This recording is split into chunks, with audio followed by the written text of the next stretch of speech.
السلام عليكم. يلا بينا نعمل أكلة خفيفة، فطار عشاء، ممكن غدا لما تكوني عايزة تعملي يوم خفيف. هي كلها مغذية ومحتوياتها سهلة وموجودة في البيت. يلا نسمي الله ونبدأ. ده بصل أخضر، أخدة الجزء الأخضر بس، والراس البصلة لأ، قطعته قطع صغيرة. هنا معانا كمان 5 بيضات، حط عليهم ملح وفلفل وكمون ومعلقة صغيرة بيكنج باودر. طبعا هنبتدي بقى نربه بكل اللي احنا حطيناه كده، وخلاص نحط عليه بقى البصل الاخضر اللي هو الجزء الاخضر ده اللي قطعناه.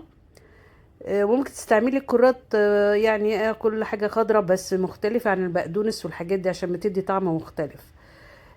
بنقطع، نجيب طماطمايه كده ونقطعها برضو قطع صغيرة زي ما انتم شايفين كده. احنا كده يبقى معانا البصل الاخضر والطماطم قطع صغيرة والبيض، ونقلب كويس.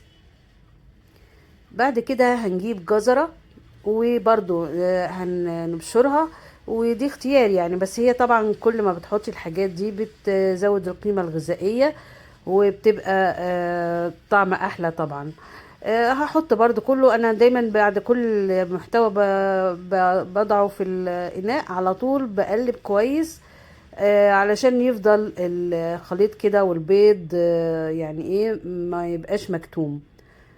بعد كده هاخد بقى الخليط ده واخليه على جنب، وابتدي بقى اعمل اخر حاجة. وعلى فكرة الحاجات دي كلها ما بتاخدش دقايق.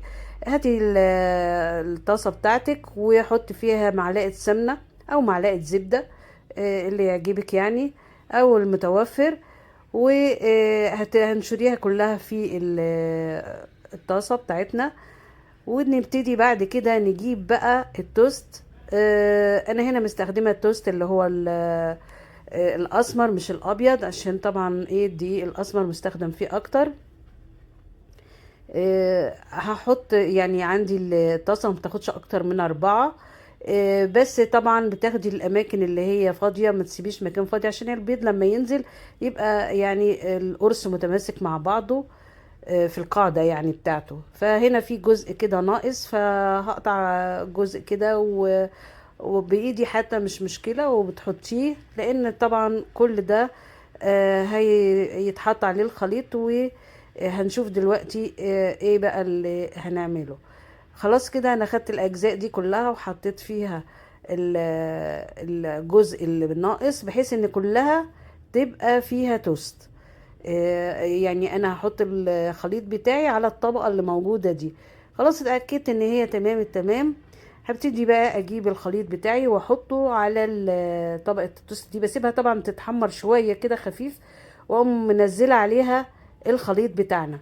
طبعا انت دلوقتي الخليط ده اللي عايز يستوى، فانتي مش هتحطي، احنا لسه في حاجات تانية هنحطها طبعا بس مش هنحطها دلوقتي. هغطيها زي ما انتوا شايفين كده. طبعا الغطا بتاعها الازاز اتكسر بصراحة فحتى الغطا مش بتاعها. هغطيها لحد ما تستوى. هعرف ازاي؟ زي ما انتي بتشوفي كده البيض بتلاقيه السائل بتاعه بدأ يجف، فكده يعني واضح انها ايه بدأت تستوى. وطبعا على عين هادية جدا جدا علشان ما يشطش بقى او يتحرق التوست اللي تحت. هجيب بقى لما الاقي الوش كده خلاص تمام، بجيب بقى جبنة موتزاريلا وابتدي اوزعها على الخليط بتاعي دوت. وكمان هبقى برضو عشان ازود القيمة الغذائية، برضو عندي بقدونس كده كنت مخرطاه برضو قطع صغيرة ومغسول طبعا، وهتحطيه على الخليط بتاعك. فكده اصبحتي قيمة غذائية متنوعة، يعني هي يعتبر وجبة كاملة. ممكن تعمليها للولاد في المدرسة، ياخدوها في اللانش بوكس، تاخديها في اي حتة خارجة. هي حتى لو هي باردة طعمها حلو جدا ما فيش اي مشكلة. فبنوزع بقى هنا البقدونس كده او الكزبرة الخضراء لو عندك، يعني اي نوع من انواع الخضرة كده. برضو بتدي قيمة غذائية، والشكل كمان يعني بيبقى روعة طبعا. هخلص كده المجموعة دي وابتدي احطها برضو عشان الجبنة تبتدي بقى تسيح ومع الخليط بتاعنا اهو. طبعا غطيتها وانا دلوقتي بكشفها لك اهي، شوفي الجبنة الموتزاريلا سايحة والخليط كله بقى متماسك مع بعض. قطعيها بقى القطع اللي انت عايزاها، مربع، مثلث، زي ما انت عايزاه. انا هنا مقطعه مثلا، كنت عايزه اوريها لكم يعني، قطعت قطعه كده وهحطها في الطبق عشان تشوفوها. وممكن نقطعها برضو مثلثات زي ما تحبي، يعني هي بتبقى عاملة زي البيتزا اكتر من انها يعني اي حاجة تانية. هي قريبة من البيتزا جدا، بس قيمتها الغذائية اعلى بكتير. ومفيش دقيق ولا حاجات من دي المعجنات وكده، يعني حاجة هتخلص منك كده. يعني مفيش تلت ساعة ربع ساعة، حاجتها كلها سهلة وبسيطة.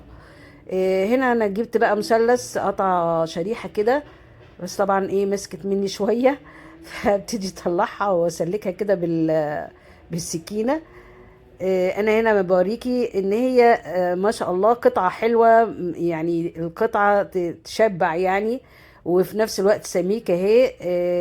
فطبعا دي وجبة سهلة وبسيطة.